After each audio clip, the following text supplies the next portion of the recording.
മുൻ സർക്കാർ അഭിഭാഷകൻ PG മനുവിനെ മരിച്ച നിലയിൽ കണ്ടെത്തി.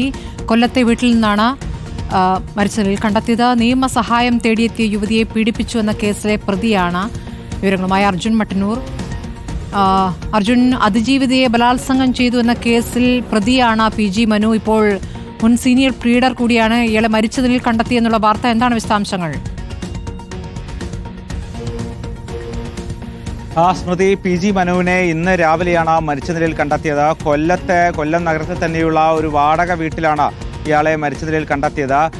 നേരത്തെ അതിജീവിതയെ നിയമസഹായം തേടിയെത്തിയ അതിജീവിതയെ പീഡിപ്പിച്ചു എന്ന പരാതിയിൽ ഇയാൾക്കെതിരെ കേസെടുക്കുകയും പിന്നീട് പുത്തൻകുരിശ് പോലീസ് ഇയാളെ അറസ്റ്റ് ചെയ്യുകയും ചെയ്തിരുന്നു.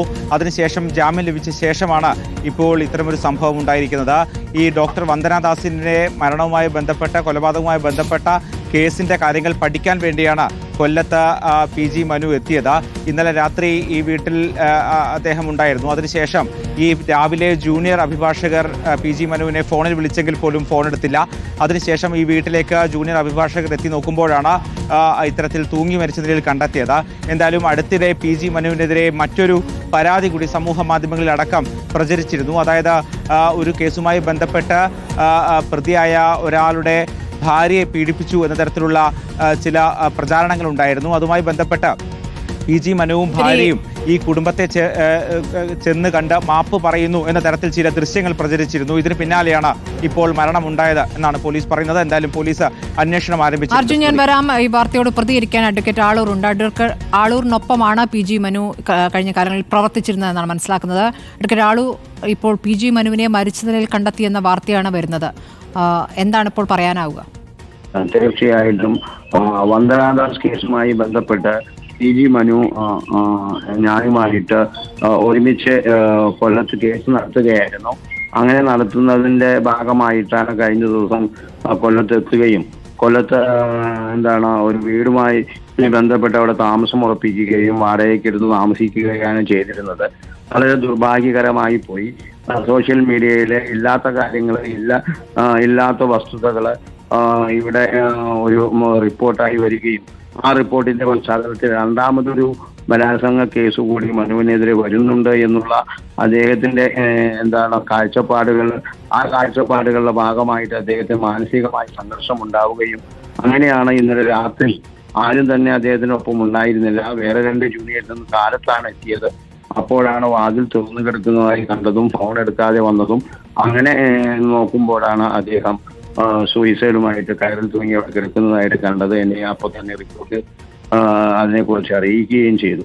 വളരെ ദുഃഖകരമായ കാര്യമാണ്. ഇല്ലാത്ത സംഭവങ്ങൾ ഉള്ള രീതിയിലാണെങ്കിൽ നമുക്ക് വിരോധമില്ല. ഇല്ലാത്ത കാര്യങ്ങൾ ഉള്ളതായി നിർപ്പിച്ച് കാണിക്കുകയും അതിനെക്കുറിച്ച്. പക്ഷേ ഈ തരത്തിലുള്ള സോഷ്യൽ മീഡിയയോട് കൂടിയുള്ള പ്രതികരണങ്ങളൊക്കെ നേരത്തെയും ഉണ്ടായിരുന്നല്ലോ. ഇപ്പോൾ അദ്ദേഹം താങ്കൾ പറഞ്ഞനുസരിച്ചാണെങ്കിൽ കൊല്ലത്ത് വീട് വാടകയ്ക്ക് എടുത്ത് അവിടെ താമസിക്കാൻ ഒരുങ്ങുകയാണ്. അപ്പോൾ എന്തായിരിക്കാം പെട്ടെന്ന് ഉണ്ടായിരിക്കുക സംഭവം? എന്തായിരിക്കാം?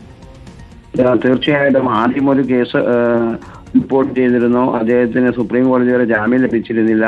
അദ്ദേഹത്തിന് ജയിലിൽ പോകേണ്ട 59 ദിവസം ജയിലിൽ കിടക്കേണ്ടതായി വന്നു. ആ ഒരു സംഘർഷവും, രണ്ടാമതൊരു കേസ് വന്നാൽ ജാമ്യം കിട്ടിയില്ലെങ്കിൽ ഒരുപക്ഷെ വീണ്ടും ജയിലിൽ പോകേണ്ടി വരുമല്ലോ എന്നുള്ള ഒരു മാനസികമായ സംഘർഷവുമായിരിക്കാം ഒരു പക്ഷെ അദ്ദേഹത്തിന് സൂയിസൈഡ് ചെയ്യാനായിട്ട് പ്രേരിപ്പിച്ചത് എന്നാണ് ഞാൻ മനസ്സിലാക്കുന്നത്. കാരണം അതുമായി ബന്ധപ്പെട്ട് അദ്ദേഹത്തിന്റെ അഭിഭാഷകനെ ഞാൻ വിളിച്ചിരുന്നു.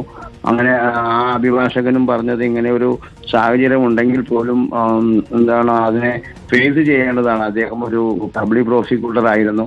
അദ്ദേഹം ഒരുപാട് കേസുകൾ കൈകാര്യം ചെയ്തിട്ടുള്ള ആളാണ്. അപ്പോൾ ആ ഒരു നിലയ്ക്ക് അദ്ദേഹം ചെയ്യേണ്ടതായിരുന്നു. പക്ഷേ അവിചാരിതമെന്ന ഒരു സാഹചര്യത്തിൽ അദ്ദേഹം മാനസികമായ സംഘർഷത്തിൽ പെട്ടുകൊണ്ട് ഈ പറയുന്ന ആത്മഹത്യക്ക് മുതിർന്നതാണ് എന്നാണ് ഞാൻ മനസ്സിലാക്കുന്നത്. കുടുംബാംഗങ്ങളെ ബന്ധപ്പെട്ടിരുന്നോ? തീർച്ചയായിട്ടും അദ്ദേഹത്തിന്റെ വൈഫും അമ്മയും അവരുമായി പിറവത്തിലേക്ക് കൊണ്ടുവരും. പിറവത്തുള്ള വ്യക്തിയാണ് ഇദ്ദേഹം. അപ്പോൾ അങ്ങോട്ടാണ് ഞാൻ പോകുന്നത്. തീർച്ചയായിട്ടും ഇത് വളരെ ദുർഭാഗ്യകരമായി പോയി. വളരെ ദുഃഖമുണ്ട്. ഈ ദുഃഖം അവരുടെ കുടുംബത്തോടൊപ്പവും അതുപോലെ തന്നെ മറ്റ് അഭിഭാഷകർ, അദ്ദേഹത്തിന് കൂട്ടുകാരെ ഒരുപാട് ആളുകളുണ്ട്. അവരോടുമായി ഞാൻ പങ്കുവയ്ക്കുന്നു. ശരി, അഡ്വക്കേറ്റ് ആളൂറാണ് ഘട്ടത്തിൽ പ്രതികരിച്ചത്. PG മനുവിനൊപ്പം അഡ്വക്കേറ്റ് ആളൂറും ജോലി ചെയ്തു വരികയായിരുന്നു. മുൻ സീനിയർ ലീഡറാണ് PG മനു. അദ്ദേഹത്തെ മരിച്ച നിലയിൽ കണ്ടെത്തുകയായിരുന്നു. അതിജീവിതയെ ബലാത്സംഗം ചെയ്ത കേസിലെ പ്രതിയാണ്. കേസിൽ അന്വേഷണം പുരോഗമിക്കുന്നു. അതിന്മേൽ ജാമ്യത്തിൽ ഇറങ്ങിയിരിക്കുകയായിരുന്നു. മറ്റൊരു കേസിൽ വാദിക്കാൻ ഒരുങ്ങുന്നു. കൊല്ലത്ത് വീടെടുത്ത് താമസിക്കാൻ ഒരുങ്ങുമ്പോഴാണ് ഈ ആത്മഹത്യാ വാർത്ത വരുന്നത്. അർജുൻ മട്ടന്നൂർ വിവരങ്ങളുമായുണ്ട്. അർജുൻ, ഇപ്പോൾ കൊല്ലത്ത് വീട് എടുത്ത് അവിടെ നിയമ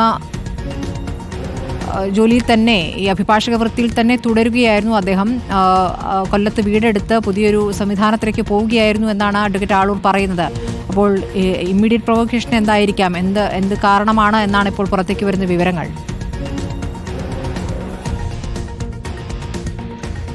സ്മൃതി, ഇദ്ദേഹം കൊല്ലത്ത് ഡോക്ടർ വന്ദനാദാസിന്റെ കൊലപാതകവുമായി ബന്ധപ്പെട്ട് പ്രതിഭാഗം അഭിഭാഷകനായി BA ആളൂരിനൊപ്പം ജോലി ചെയ്തു വരികയായിരുന്നു. ഈ കേസിന്റെ വിശദാംശങ്ങൾ പഠിക്കാൻ വേണ്ടി കൊല്ലം നഗരത്തിൽ തന്നെ ഒരു വാടക വീടെടുക്കുകയും അവിടെ നിന്ന് ഈ കാര്യങ്ങളൊക്കെ തന്നെ പഠിക്കുകയുമായിരുന്നു. ഇദ്ദേഹത്തിനൊപ്പം മറ്റ് ജൂനിയർ അഭിഭാഷകരും ഉണ്ടായിരുന്നു. ഇന്നലെ രാത്രിയും അദ്ദേഹം വീട്ടിലുണ്ടായിരുന്നു. തുടർന്ന് ഇന്ന് രാവിലെയാണ് ഇദ്ദേഹത്തെ മരിച്ച നിലയിൽ കണ്ടെത്തിയത്. എന്തായാലും ഈ നേരത്തെ ഒരു കേസ് വരികയും അതിൽ അറസ്റ്റിലാവുകയും ഏതാണ്ട് 60 ദിവസത്തോളം PG മനു ജയിലിലാവുകയും ചെയ്തിരുന്നു. അതിനുശേഷം ജാമ്യത്തിൽ ഇറങ്ങിയ ശേഷമാണ് ഇത്തരത്തിൽ ഈ അദ്ദേഹത്തിന്റെ ജോലി തന്നെ തുടരുന്ന സാഹചര്യം ഉണ്ടായത്. പക്ഷേ അതിനിടയിൽ മറ്റൊരു ആരോപണം കൂടി സമൂഹ മാധ്യമങ്ങളിലൂടെ വന്നു. പക്ഷേ അതിൽ ഏതെങ്കിലും തരത്തിലുള്ള പരാതിയോ അല്ലെങ്കിൽ കേസെടുക്കുകയോ ചെയ്തിട്ടില്ല എന്നാണ് പോലീസ് പറയുന്നത്.